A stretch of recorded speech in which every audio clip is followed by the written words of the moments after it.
నీ కంటి రెప్పలంచున మనస్సు నిండి పొంగిన ఓ నీటి బిందువే కదా నువ్వెతుకుతున్న సంపద. ఒక్కొక్క జ్ఞాపకానికి 100 ఏళ్ల ఆయువుందిగా, ఇంకెన్ని ముందు వేచనో అవన్నీ వెతుకుతూ పదా.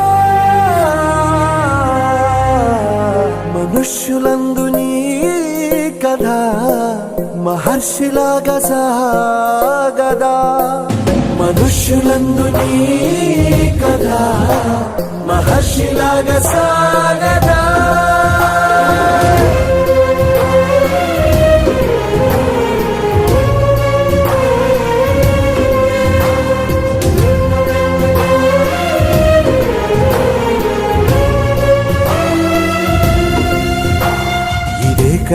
ఇదే కదా నీ కథ, ముగింపు లేనిదై సదా సాగదా.